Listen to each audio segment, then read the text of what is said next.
Maunlad na Pilipino. Pagtalakay sa iba't ibang pamamaraan sa kaunlaran ng kabuhayan. Maunlad na Pilipino sa 702 DZAS Radyo TV.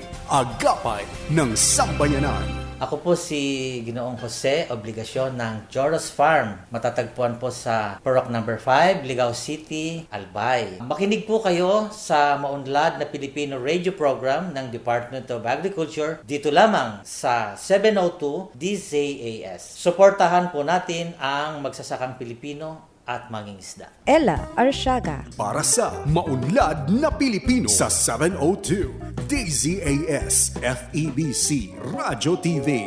Agapay ng Sambayanan. Gumigising ng maaga, panibagong hamon sa'kin ng araw na to.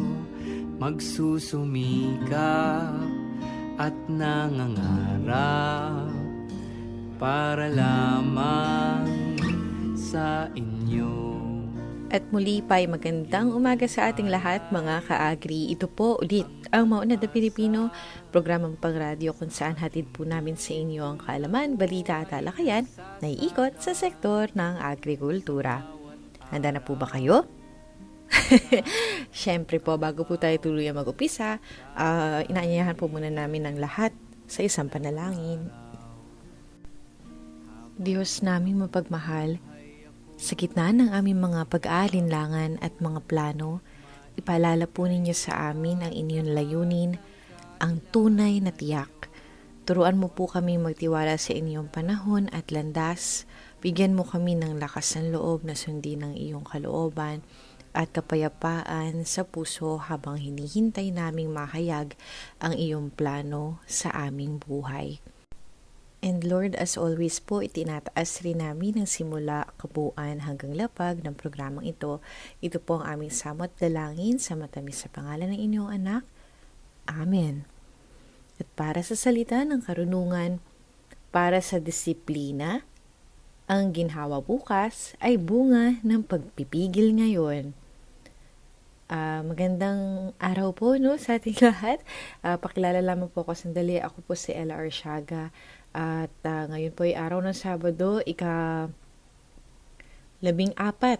March 14, 2026. At welcome po sa Season 8, Episode 11 ng Maunlad na Pilipino dito sa 702 DZAS FEBC Radio TV. Agapay ng Sambayanan. At sa mga maaari ay first time po sa oras na ito, sa himpilang ito, tayo po ay accessible via online streaming ng dzas.febc.ph. Ganyan din po sa pamamagitan ng Facebook sa 702 DZAS FEBC Radio TV Facebook page. And of course, sa talapitang 702 sa AM band. At sa bahaging ito, nais lamang po natin batiin ang ilang mga tagapakinig na nag-iwan ng kanilang mga mensahe. Gayon din ang ilan sa aming mga kasamahan, kagaya na lamang sa tanggapan ng Department of Agriculture, Regional Field Office 3 or Central Luzon. Magandang umaga po kay Ma'am Uzan Ono Ocampo at Sir Dexter Dryzen Dumol. Thank you so much po. Sila po ang mga katuwang natin from Central Luzon. Ilan sa mga katuwang natin from Central Luzon ng DARFO3 para po sa ating Regions on the Go. Mamaya po, isa-isay natin ang mga segments na ating programa kung saan ay maabangan po ninyo ang kanilang mga inihahandang bahagi po. At para po sa mga nag-iwan pa ng kanilang mensahe, binabati rin po natin along with reading their message. Good morning, share na po while listening on PM Radio. Salamat sa kaalaman sa agrikultura at mga balita sa programa ng DA. Thank you so much po, Sir Epifanio Salvador. Though madalas po kami talaga, hindi po ito, bago sa amin, na napaghahalo po kami sa aming medyo kapatid sa pangalan ng ahensya, ang Department of Agrarian Reform or DAR. Lalo na kung sa mundo po tayo ng DA, kung tayo po ay medyo maalam sa history nito, nagkaroon po kami ng dalawang pagkakataon kung saan naging kalihim po ng ahensya o ng tanggapan si Secretary Dar. So, di ba po, medyo nakakalito siya. So, parang kami, kapag may concern sa random fact, Yun, yung mga nangyayari po sa ating frontlines po pag may clients na pumupunta sa aming tanggapan, idadirect namin politely na hindi po dito ma'am, dun po sa kabila, natatawid lang ho tayo ng isang avenue which is Visayas Avenue, yung atin pong kapatid na ahensya rin po ng pamahalaan ng Department of Agrarian Reform ay hiwalay pa po sa ating Department of Agriculture na may mga kanya-kanyang saklaw at mga DA family offices po na nakapalibot sa ating Quezon City Elliptical Road Diliman, Quezon City. So, yun po na medyo a mouthful and for those who knows and medyo specific po yung mga concerns ng clients. That's why we needed more or as much as possible yung mga information para swak na tanggapan po ang makakapag-render ng service. As much as possible, we wanna lessen po yung pupunta pa ng maraming pupuntahan yung ating client, lalo na kung naglalakad lang po, yung nagko-commute lang po, dala-dala yung mga papeles nila.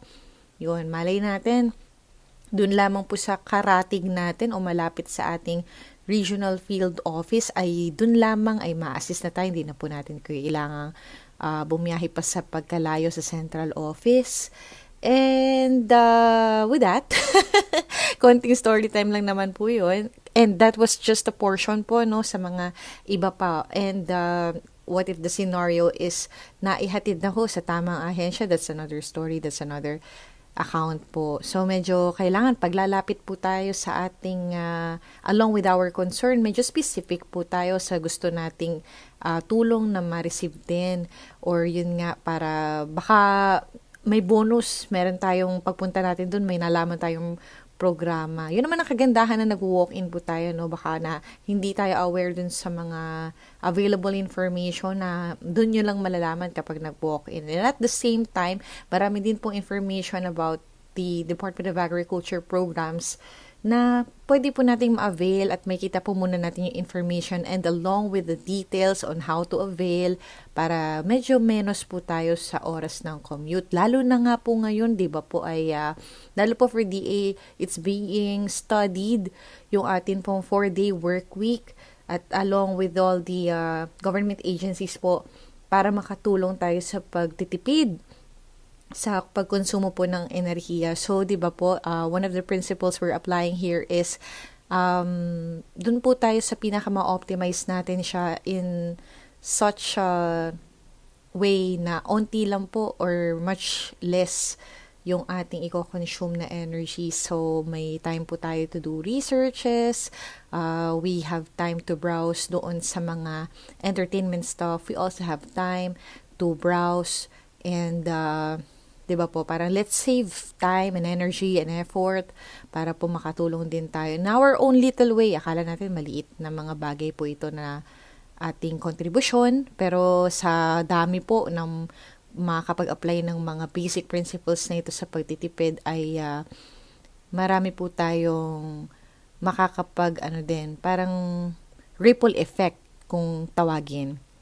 Oh, di ba may konti po tayo dyang mga advice and some parang mga things to consider or to ponder on.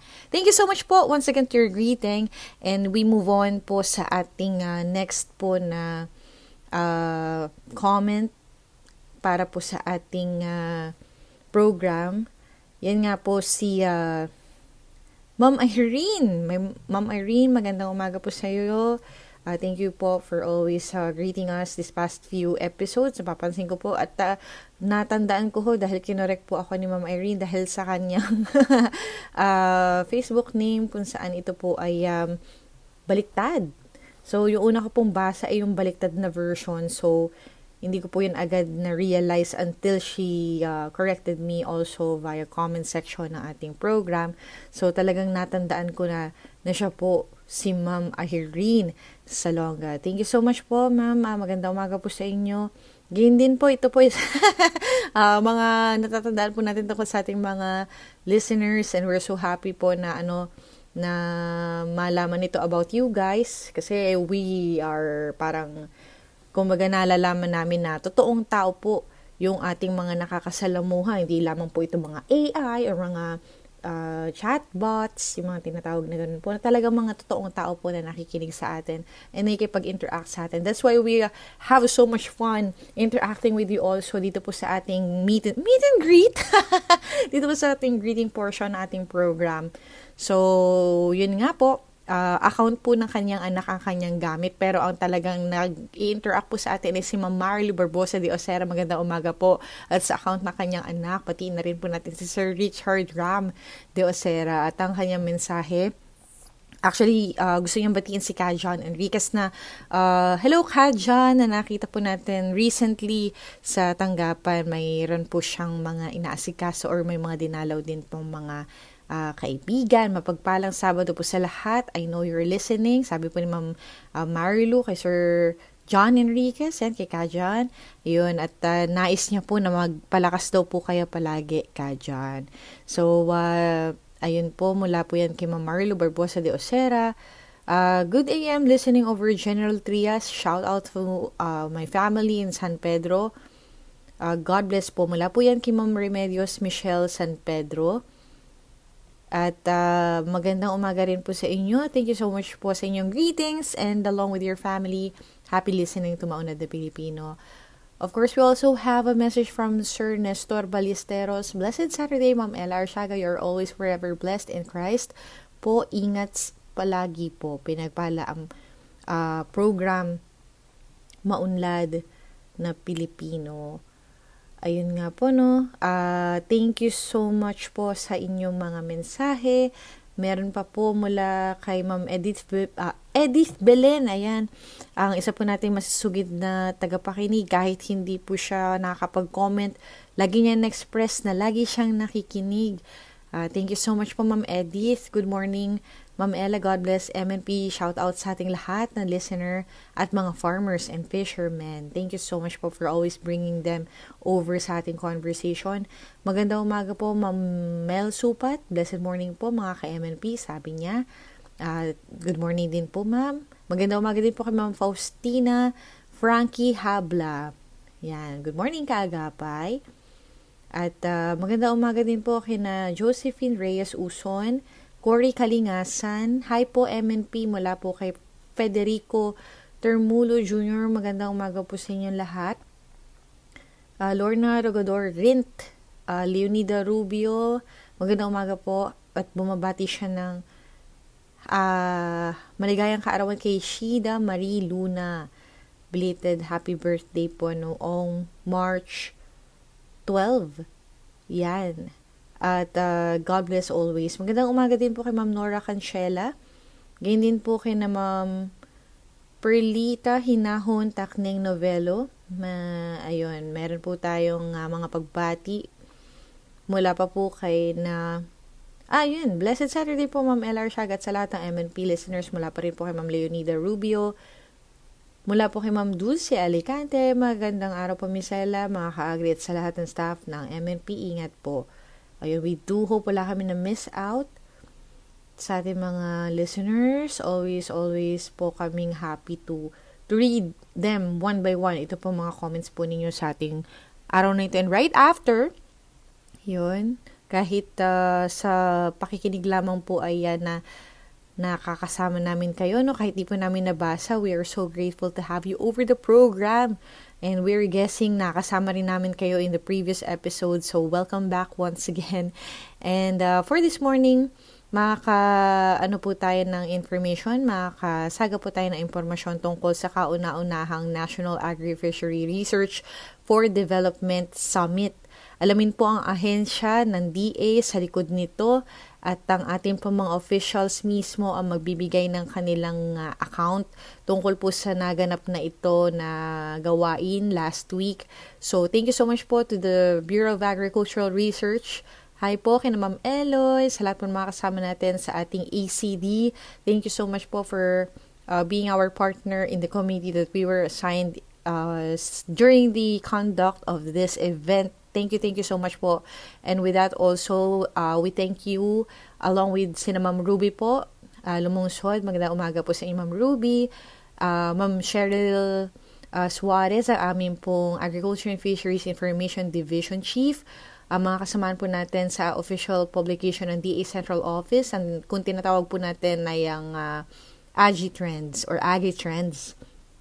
Thank you so much po sa mga teams that we were able to work with sa kauna-unahang National Agri-Fishery Research for Development Summit. We're just one portion of the committees involved, and pakikinggan po natin ang ating mga officials. Kasabilang po sina Sir or actually tatlo po sila na sinubukan po naming makuha ang panahon para po sa konting salita. Abangan po natin sila maya-maya lamang. Kabilang po dyan sina DA Undersecretary Attorney Asis G. Perez, along with also ang Director and Assistant Director po ng ating Bureau of Agricultural Research, si OIC Director Joel Lales, and si OIC Assistant Director Raymond Patrick L. Cabrera. Maraming salamat po sa inyong mga insights, and we do hope na with some of the Q&As that we had, yung mga answers po ninyo ay makapagbigay po sa ating mga listeners ng inspiration na maaaring sila po ay maging kabahagi po in terms of the research for development na nais pong makamtan ng ating mga kapatid sa Bureau of Agricultural Research. And bukod pa po dyan, tunghayan din natin ng Regions on the Go, gayon din ng Unlad Komunidad, katuwang ang DA Philippine Rural Development Project. At ang ating agri-trivia segment na kung tawagin po natin dito sa program ay Batid Pa Ninyo. Siyempre po, hatid namin yan sa inyo, isang oras na hitik sa impormasyong ugnay sa agrikultura. At ngayon ay narito naman ang ating mga kasamahang farmcasters para sa Regions on the Go. Naghahanda na ang Department of Agriculture Regional Field Office No. 2 ng iba't ibang hakbang upang mabawasan ang posibleng pinsala ng El Nino sa mga pananim sa lambak ng Cagayan ngayong tag-init. Ayon sa pagpupulong na pinangunahan kamakailan ni Regional Executive Director Dr. Rosemary G. Aquino kasama ang Office of the Provincial Agriculturist sa rehiyon at ang Philippine Information Agency Region 2, maaaring makaranas ang rehiyon ng pinsala sa mais, palay at high-value crops kung magpapatuloy ang kawalan ng ulan sa mga susunod na araw. Kabilang sa mga inihahandang hakbang ang paggamit ng 1,567 unit ng water pump na naipamahagi sa mga farmers cooperatives and associations simula 2018 at maaaring gamitin sa mga lugar na may sapat na pinagkukunan ng tubig. Kasama rin sa paghahanda ang mga solar-powered irrigation system upang makatulong sa patubig sa iba't ibang lalawigan sa rehiyon. Para sa masaganang agrikultura at maunlad na ekonomiya, Jackie Lutumaliwan, nag-uulat. Selebrasyon ng National Women's Month at Kadiwa para kay Wana, isinagawa ng Kagawaran ng Pagsasaka. Formal nagbinuksan ang kick-off ceremony ng National Women's Month na may temang We for Gender Equality and an Inclusive Society ng Kagawaran ng Pagsasaka para sa Gitnang Luzon ngayong ika-9 ng Marso 2026 sa lungsod ng San Fernando, Pampanga.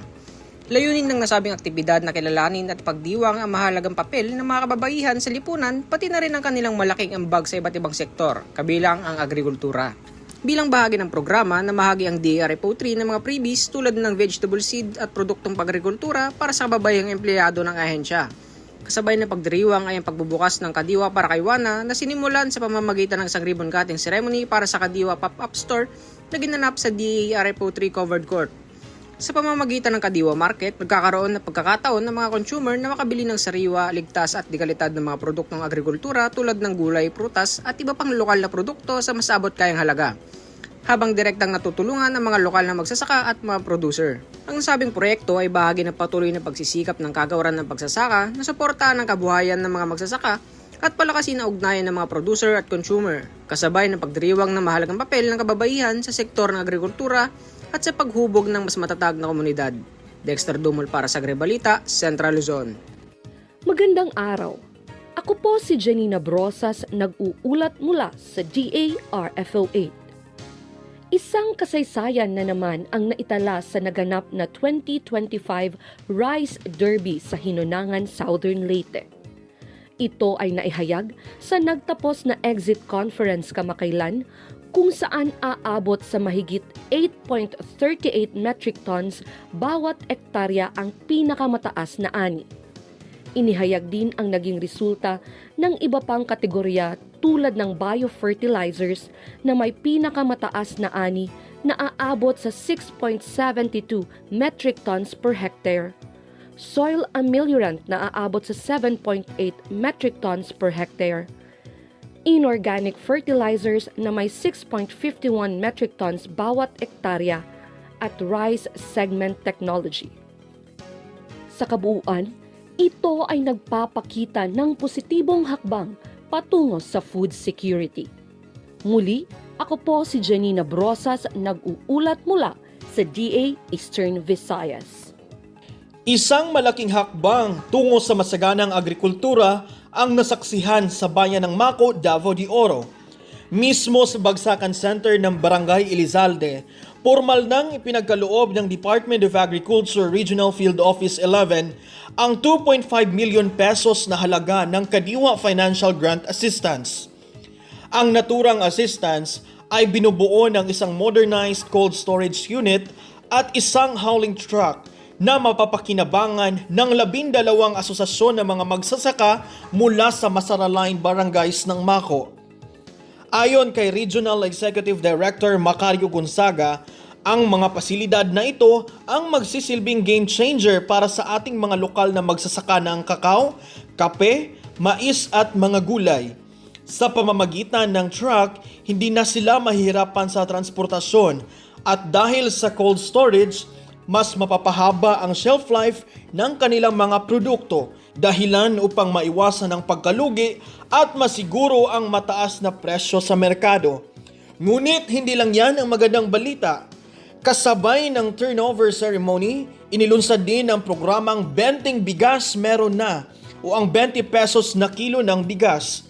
Ang proyektong ito ay layong maghatid ng dekalidad at abot kayang bigas para sa ating mga senior citizens, PWDs, solo parents at mga benepisyaryo ng 4Ps sa ilalim ng Kadiwa Network. Personal na nakiisa sa aktibidad si Assistant Secretary for Agribusiness Attorney Genevieve Villacaria Guevara na nagbigay diin sa kahalagan ng pagtutulungan ng gobyerno at mga kooperatiba upang matiyak na walang Pilipino ang magugutom. Nagpaabot naman ng taos-pusong pasasalamat si Mayor Arthur Carlos Voltier Rimando sa DA, lalo't nagbigay rin ng LGU Maco ng mahigit 4 na milyong pesong counterpart fund upang masiguro ang tagumpay ng nasabing proyekto. Sa ngayon, inaasahan na mas sisigla pa ang ekonomiya at agrikultura sa lalawigan ng Davao de Oro dahil sa mga bagong kagamitang ito na tunay na mag-aangat sa antas ng pamumuhay ng ating mga bayaning magsasaka. Mula rito sa Maco, Davao de Oro, ako si Celso Vergara ng Department of Agriculture Region 11, nag-uulat. Magandang araw. Ako po si Janina Brosas, nag-uulat mula sa DARFO 8. Formal nang na-turn over ang isang biosecure swine facility sa Sinirangan Agriculture Cooperative o SACOP sa Giwan, Eastern Samar sa ilalim ng Integrated National Swine Production Initiatives for Recovery Expansion o INSPIRE project. Aabot sa mahigit 10 milyong piso ang halaga ng mga natanggap na interbensyon ng SACOP kung saan kasama na rito ang 290 na biik bilang panimula sa kanilang operasyon. Ang nasabing pasilidad ay kasama sa patuloy na pagsisikap ng gobyerno upang mapaunlad pa ang swine industry sa rehiyon. Muli, ito po si Janina Brosas, nag-uulat mula sa DA Eastern Visayas. Maunlad na Pilipino sa 702 DZAS Radyo TV, Agapay ng Sambayanan. At sa bahagi ito po nating programa, wini-welcome po natin mga officials na naging bahagi po na ating kauna-unahang National Agri-Fishery Research for Development Summit. Ay, napakahalaga pong hindi ako magkamali doon. Research for Development po talaga ang ating sinusulong para po sa gawaing ito at marami po silang inimbitahan. Pero for more information, sila na po ang makapagbigay ng insights sa atin about this event. We are so glad to have over the program ang information natin coming from all of our officials such as DA Undersecretary Attorney Asis G. Perez, Bureau of Agricultural Research bosses po, including po sina OIC Director Joel H. Lales and OIC Assistant Director Raymond Patrick L. Cabrera. At para po sa unang katanungan, ano po yung mga naging preparasyon natin para sa kauna-unahang National Agri-Fishery Research for Development Summit? Actually, this is one of the primary functions of the Bureau of Agricultural Research as a coordinating agency for research for development and managing also some of the research funds of the Department of Agriculture. So kasama po dyan sa mandatong yan ay kailangan talaga meron tayong masasabi talagang isang konkretong plano or research agenda na magiging batayan ng ating mga research investments. So ngayon po, ang maganda po ngayon, of course with the guidance ng ating Undersecretary for Policy and Planning, si USEC Attorney Asis Perez, ay minabuti nating ayusin yung paghahanda dito wherein talagang magiging multi-stakeholder, multi-sectoral ang participation nitong ating summit for the next 3 days. Wherein this will be mostly dominated ng private sector. So yan po yung malaking kaibahan ngayon. Kasi we want this agenda to be more inclusive sa mga stakeholders. So that, and also, we also partnered also with major government partners like Department of Science and Technology. Nandito rin po yung ating Commission on Higher Education, CHED. So before the summit actually was conducted, nagkaroon tayo ng preparatory meetings with them para mag-level off tayo ang buong plano. So kung magiging plano natin dito ultimately, magsasanib puwersa itong mga iba't ibang ahensya ng pamahalaan. And with the guidance of our private industry players, ultimately makabuo tayo ng isang harmonized research for development agenda that will be for a long term. Kumbaga hindi lamang siya 3 years, 5 years. Ang envisioning natin dito talaga, this will last for even up to 10 years plan, strategic operational plan. Wherein, this will be well-grounded kung ano ang sinasabi, ang pangailangan ng ating industriya through the private sector. They will voice it out, we will listen to them, and together with the government agencies, together we will package a well-grounded, solid plan, concrete action plan for the next 5 to 10 years para mas may ayos natin yung ating investment sa research for development. So, basically, yun po yung ating objectives, hindi na gusto natin mangyari dito. And aside from that, makikita natin, yung iba't iba nating mga ahensya, institution na partners dito, also have their own invest or resources para sa research. So, gusto natin, bukod sa gusto natin ng isang harmonized plan, gusto rin natin makita kung saan pwede mag-co-invest or saan maklaro natin ang investment ng bawat isa. So yung Department of Science and Technology, saan ba natin sila gustong talagang maging kapartner, anong aspeto ng research. Yung Commission on Higher Education na silang nangangasiwa sa mga state universities, ano magiging partisipasyon nila at ano rin yung magiging support nila. At ito namang sa DA, kung saan tayo nabibilang, ano din naman yung pagpo-focusan natin. So at the end of the day, we are rationalizing the limited resources. And iiwasan natin yung mga sinasabi baka mag-overlap, baka maging redundant. So we're making good use and prudent use of our limited government resources. Bakit po kaya mahalaga na atin pong isagawa o i-hold ang summit na ito? So ngayon, alam mo, ang Pilipinas, isa sa mga bansa na mababa yung research budget natin. At may tatlong ahensya na responsible for research. Yung isa yung Commission on Higher Education, tapos yung DOST, tapos in the case of agriculture, yung DA, DA BARD. So what we wanted to do was to align our efforts so that we are able to maximize the limited resource fund that we have. We want to avoid duplication of the various research agenda so that yun lang talagang kailangan ng research.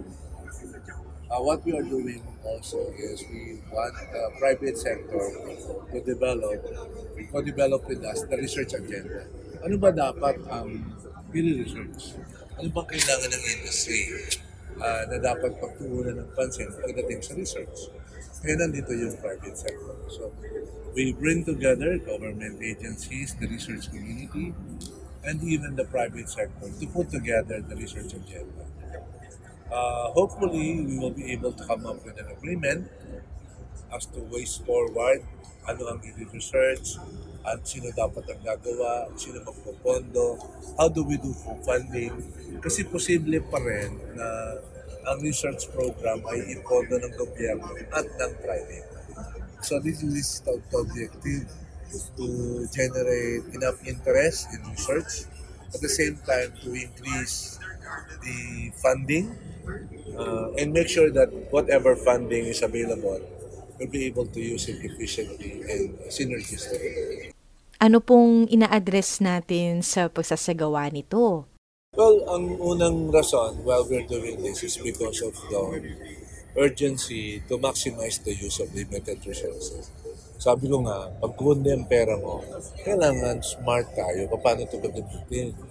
Kung marami, hindi kailangan. Pero kung konti, talagang we have to be targeted and purposive in our objective. And it can only be done if you have a very clear agenda, no, for research. So malinaw ano ang dapat i-research, sino dapat ang mag-research, kailan dapat ito gawin. So everything has to be purposive. And so that is the reason why there is this urgency. Dapat ito ginawa many years ago pero ngayon lang ginagawa. Anong kahalagahan ng pagtutulungan among our related po na stakeholders to this summit? The key is involvement. No? Kasi government should not be acting independently of each department. So we need to work closely together. Tapos we have to work closely with the stakeholders. So kung meron tayong, kaya inuumpisahan din natin to na tayo na nag-i-initiate ng collaboration. Nung araw, yung private sector would insist on joining us. No? Kaya may mga rally, they want to be heard.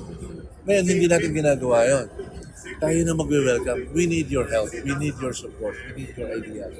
And so that is how you inspire, by opening the door for dialogue, for collaboration, for for generating ideas coming not from you but from others. So yun yung at least in our perspective, the way to do it. Open dialogue with clear objectives and possible outcomes. Ayun na, sana makadevelop tayo ng research agenda. Ayun po, nabanggit natin yung field trials at yung mga discussions. How soon can we do these field trials? Well, what we are going to do is, we will be appealing to the universities na once mag-agree na ito yung priority, kasi kailangan naman may consensus kahit pa paano na okay din yung mga researchers sa ganon, modalities. Once this is done, then people can submit proposals already on field trials.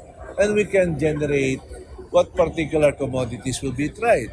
Kaya nga nandito yung sector. Diba? Ano yung pwedeng i-subject sa field trial? Ano yung gusto nila na i-field trial natin? So kasama na sila sa decision. Hindi lang yung gobyerno, hindi lang yung researcher, pati yung mga stakeholders. Diba? Action talaga, action research. Yung field trial kasi, gaya nung nabanggit ko kanina nung nandun tayo sa plenaryo, no? Probably for the longer or longest time, ang research kasi talaga, mayroon na talaga minsan clamor or may mga doubts, no? Sa what is the value of research. Kasi ang tingin kong naging kulang sa atin dito is how do we really follow through the research towards being a research, not only a research and development approach, but yung tinatawag na paano natin talaga i-operationalize yung research and development as a developmental approach. So yung kaninang in-emphasize ng isa nating butihing key official, no? Isa nating undersecretary, na magkaiba ang research and development sa research for development.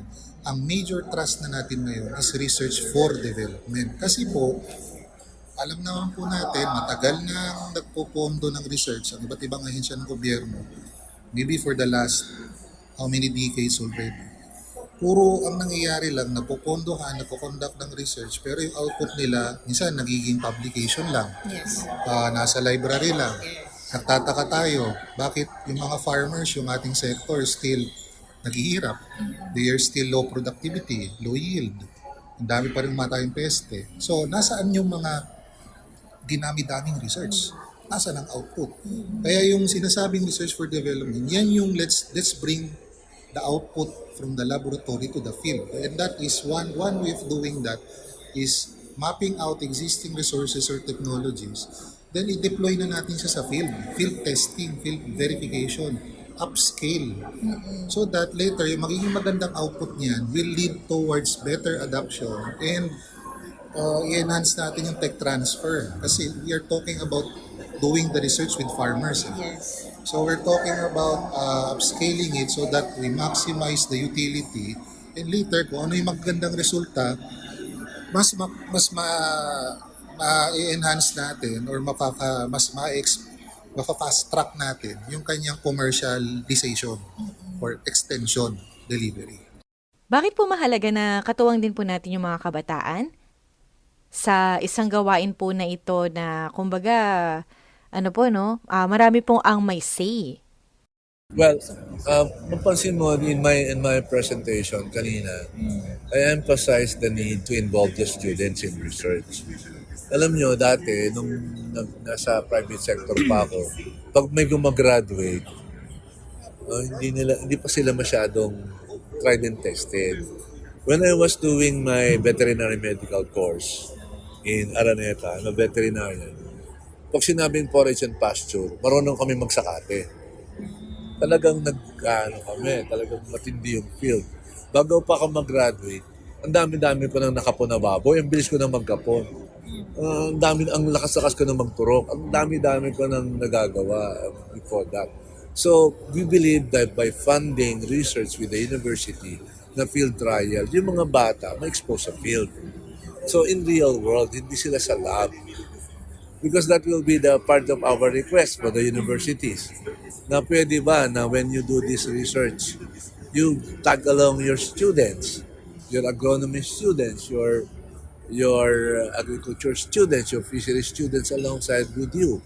Make them your research assistants so that at the end of the day, expose na sila sa field. Diba? And if it's field trial, 3 months nandun yung bata, diba? Imagine. So, batang-bata pa lang, mag-generate na yung interest, yung knowledge, tapos yung exposure, because nobody gets to know anything unless you tried it. Diba? Well, meron kang knowledge, pero wala kang experience, it's not enough. So, I guess, we're trying to hit as many birds with a single stone, so to speak. Diba? So you generate knowledge, you generate production, you train young people, you inspire young people, you expose them to the field. How else can you get better if you hit 3 birds with 1 stone? Last from me, sir, dito po ba lang sa summit natin inaasahan na mag-take part po yung iba't iba nating sectors, including mga kabataan, or meron pa pong avenue si BAR kung saan sila pwede mag-contribute? Maganda yung katanungan kasi in fact may mga nakita na nga po kung kanina mga participants, parang mga nasa younger generation sila, and we're very happy that they were able to actually accept the invitation.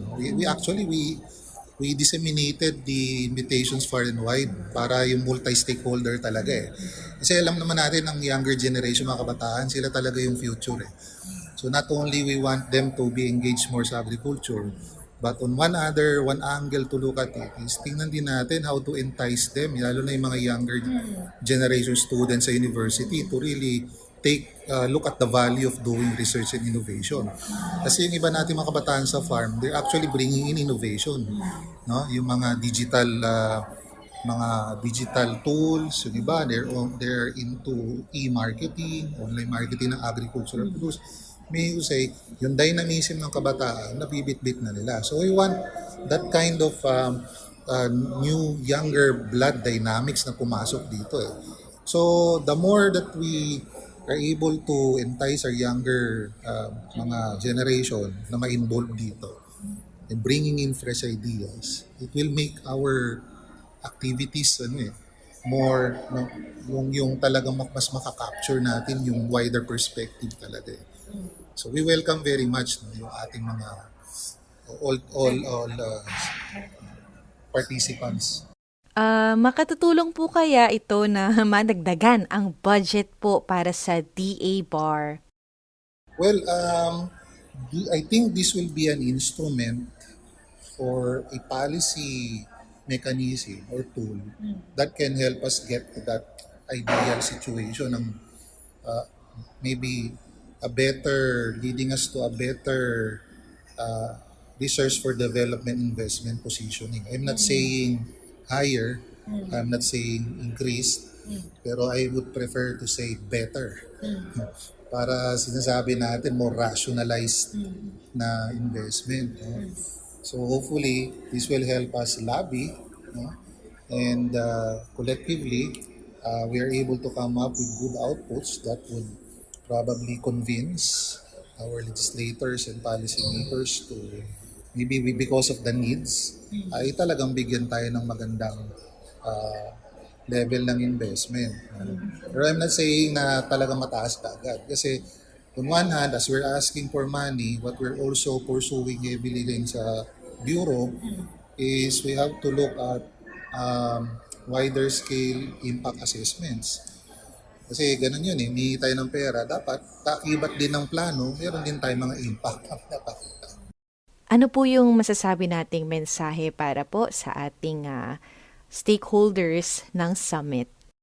Well, the DA is working on a policy direction saan pupunta, anong mga pupondohan natin. So, we would like to emphasize that this time, we're thinking really of focusing only on applied research as well as field trials and technology adoption. So, ibig sabihin, yung mga alam na natin na knowledge na nag-generate ng mga research, gusto na natin gamitin sa field at maramihan, malawakan. So, hindi tayo, ang gusto natin, malakihang research activity na adoption. Diba?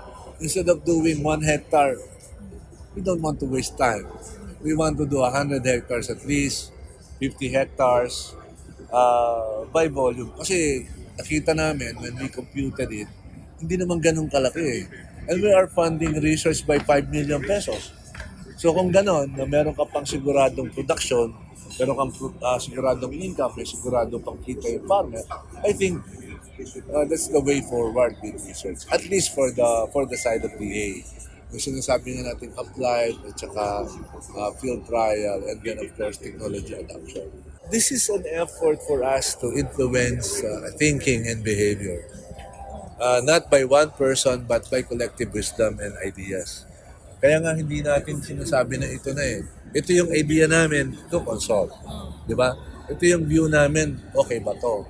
And how can we do it better? So there is this openness on the part of government to explore possibilities. We want to advance something, but we are also willing not to advance it if it's not acceptable. Di ba? Kasi mahirap naman na ipipilit mo. At least we're able to have this forum where, we can have, a better exchange of views. We'll see. Our view is to be consultative every step of the way. So assuming we hit the notes correctly, then next year is gonna be a concert. Diba? Kung ngayon, ano pa lang to, parang gig.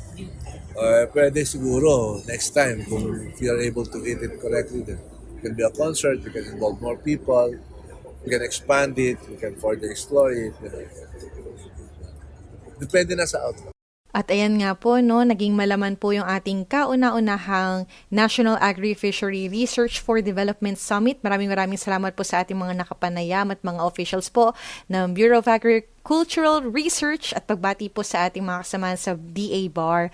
Sila po ay sila DA USEC Attorney Asis G. Perez, Bar OIC Director Joel H. Lales, and also Bar OIC Assistant Director Raymond Patrick L. Cabrera. Congratulations on the successful conduct of this NAFRDS. Ang kauna-unahan po at nawa ay masundan pa. Maraming salamat po. Maunlad na Pilipino sa 702 DZAS Radyo TV, Agapay ng Sambayanan. At sa bahaging ito, narito po ang Unlad Komunidad o UK. Katuwang po natin dito ang Philippine Rural Development Project. We're so happy to have with us today, once again, ang atin pong Information Officer ng InfoAce NPCO. Siya po may hatid ng ating UK na para sa araw na ito. Walang iba kundi si Ma'am Julie Ace Brandon R. Barao. Ngayong umaga sa Unlad Komunidad, mapapakinggan natin ang balita tungkol sa ginanap kamakailan na Safeguards Mainstreaming Training ng Department of Agriculture, Philippine Rural Development Project Scale-Up mula ika-24 hanggang ika-27 ng Pebrero sa Subic, Zambales. Opisyal na isinagawa ang 4 na araw na pagsasanay na dinaluhan ng mga kawani ng DAPRDP Scale-Up mula sa central at regional offices, kasama ang mga kinatawan mula sa iba't ibang attached bureaus ng DA. Kabilang sa mga lumahok ang mga kawani mula sa engineering, field operations, safeguards, at community engagement, mga unit na may mahalagang papel sa pagpapatupad ng mga proyektong infrastruktura at enterprise ng kagawaran. Sa pamamagitan nito, masisiguro na ang bawat proyekto ay hindi lamang maayos ang pagkakagawa, kundi ligtas sa kalikasan, sensitibo sa komunidad, at napapangasiwaan ng tama ang anumang posibleng panganib. Ayon kay Assistant Secretary for Policy and Regulations at PRDP Social and Environmental Safeguards Unit na si Attorney Paz J. Benavides II, mahalagang hakbang ang aktibidad na ito upang mas panatag ang pagpapatupad ng environmental and social safeguards sa loob ng Department of Agriculture. It is part of a continuing institutional effort to embed social and environmental safeguards into the core systems of the department so that these principles guide not only PRDP but eventually yung DA. You recognize that these are not just compliance documents, they are practical instruments that help ensure our projects are inclusive, socially acceptable, environmental responsible, and responsive to community needs. Sa loob ng pagsasanay, tinalakay ang pamamahala ng environmental at social risks, pakikipag-ugnayan sa indigenous peoples or IP community, mga usapin sa land acquisition at pagpapanatili ng grievance mechanisms upang agad matugunan ang mga concerns ng komunidad. Nagbahagi rin ng presentasyon ang Institutional Development Unit o IDU, Infrastructure Development o IBuild at Enterprise Development o IRED, upang ipakita kung paano magkakaugnay ang safeguard responsibilities sa institutional processes, infrastructure development, at enterprise operations. Kabilang dito ang Operational Custom Service Facility para sa production and marketing ng sweet potato sa Barangay Nagbayan, Castillejos na pinamamahalaan ng Nagbayan Farmers Agriculture Cooperative. Binisita rin ang ongoing improvement ng Pangulingan Farm-to-Market Road sa Palawig, isang proyektong makatutulong upang mapabilis ang transportasyon ng mga produktong agrikultural mula bukid patungong merkado. Matapos ang field visits, nagsagawa ang mga kalahok ng assessment exercises batay sa kanilang aktwal na obserbasyon sa site. Tinukoy nila ang mga posibleng environmental at social risks at nagrekomenda ng mga angkop na safeguard measures, patunay na ang safeguards ay aktwal na isinasabuhay sa bawat yugto ng implementasyon ng proyekto. Sa kabuuan, ang Safeguards Mainstreaming Training ay bahagi ng patuloy na pagsisikap ng DAPRDP Scale-Up na gawing standard component ang environmental and social safeguards sa paghahatid ng mga proyektong pang-agrikultura. Isang hakbang tungo sa mas responsabling pamamahala, mas protektadong komunidad, at mas mapapanatiling pag-unlad ng kanayunan. Para sa iba pang balita tungkol sa panibagong DAPRDP Scale-Up, patuloy na makinig tuwing Sabado ng umaga dito sa Unlad Komunidad, ang programa sa radyo ng Department of Agriculture, Philippine Rural Development Project. Enabling communities, expanding opportunities. Thank you so much po, Ma'am Julie, at abangan pa ang mga inihandang bahagi ng DAPRDP tutok lamang dito sa Unlad Komunidad. Dito pa rin sa Maunlad na Pilipino, 702 DZAS. Ayan, at hatid po natin sa ating episode ngayong araw na ito, hindi po natin papayagang hindi kasama ito, no? At para po sa bahaging ito, hatid po yan sa atin ni Pinipini Ira Cruz. Ito po ang ating Agri-Trivia segment. Good morning mga ka-agri! Ang ating Agri-Trivia segment ngayon ay nakatuon sa isang aktibidad ng APA Project. Batid ba ninyo na upang palakasin ang ugnayan ng mga ahensya ng pamahalaan sa pagtataguyod ng karapatan ng mga katutubong Pilipino o indigenous peoples, nilagdaan ng Department of Agriculture, Pag-asa at National Commission on Indigenous Peoples o NCIP ang isang tripartite agreement noong Marso 2, 2026 sa Pag-asa Science Garden, Quezon City. Layunin ng kasunduan na pangalagaan ang karapatan ng mga IPs sa ilalim ng Adapting Philippine Agriculture to Climate Change o APA Project, habang pinapalakas ang koordinasyon ng mga ahensya ng gobyerno para sa mas epektibong pagpapatupad ng mga programa. Tinatayang makikinabang ang 250,000 individual, kabilang ang 31,250 indigenous peoples at mga kasapi ng indigenous cultural communities sa 5 pilot regions: Cagayan Valley, Cordillera Administrative Region, Bicol, Northern Mindanao at Soc-Sargen.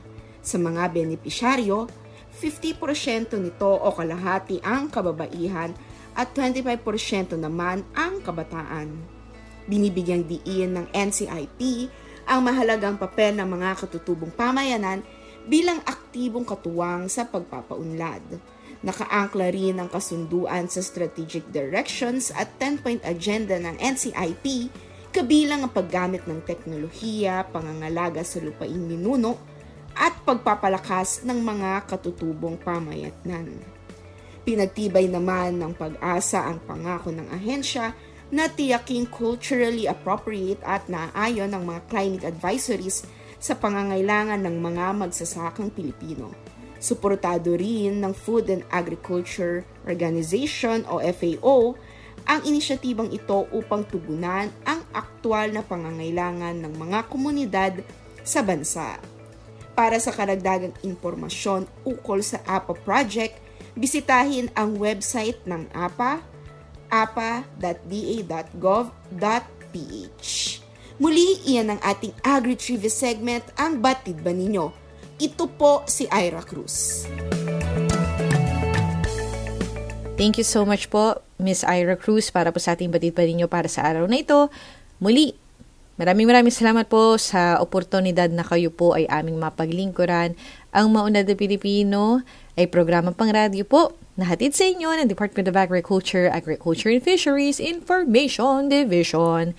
At para sa pagkakaisipan, mula sa aklat ng Genesis, Kabanata 25, talata 20 hanggang 30. Minsan, si Jacob ay nagluluto ng sinabawang pulang patani. Siya naman pagdating ni Esau mula sa pangangaso. Sinabi niya, gutom na ako, bigyan mo naman ako niyang mapupulang niluluto mo. At dahil dito'y tinawag siyang Edom. Mula po sa Department of Agriculture, niyo pong napakinggan ang edisyong ito ng Maunlad na Pilipino dito sa 702 DZAS FEBC Radio TV, Agapay ng Sambayanan at mahimpilan po sa Ortigas Center, Pasig City. Kasapi rin po, of course, sa KBP o ang Kapisanan mga Broadcaster ng Pilipinas. Once again, maraming salamat po sa aming DZAS family na katuwang sa bawat episode na ito. At before I forget this, I wanna congratulate po si Ma'am Menchi Marcos. Hi Ma'am Menchi, isa po kayong alamat at hindi po kayo nagbago from start to finish. Thank you so much for being our constant support sa aming mga pangangailangan po with regards po sa ating programa, ang Maunlad na Pilipino na of course, na abutan nyo pa po na dati pa po na sa time ni Kajan, Maunlad na Magsasaka. At thank you so much po and happy retirement. We do hope, I do hope na makasalubong ko kayo one of these days. And thank you so much po sa inyong life. I wish you all the best in this life and your new chapter in life. Maraming salamat po, Ma'am Menchi. Happy retirement. And ayan nga po sa ating mga tagapakinig. Thank you so much for joining us this morning. At we expect na kasama pa rin namin kayo next Saturday. Okay lang ba yun? Kahit may lakad kayo, kahit meron kayong mga ibang appointment, i-open nyo lang po ang ating mga channels kung saan mapapakinggan. At kita-kits tayo ulit next Saturday, 5 to 6 in the morning. And of course, sa lahat po ng katuwang sa programang ito, kabilang po si Ma'am Ira Cruz at ang buong mga kawani na bumubuo po sa Department of Agriculture, specifically Agriculture and Fisheries Information Division. Ito po ang Maunlad na Pilipino.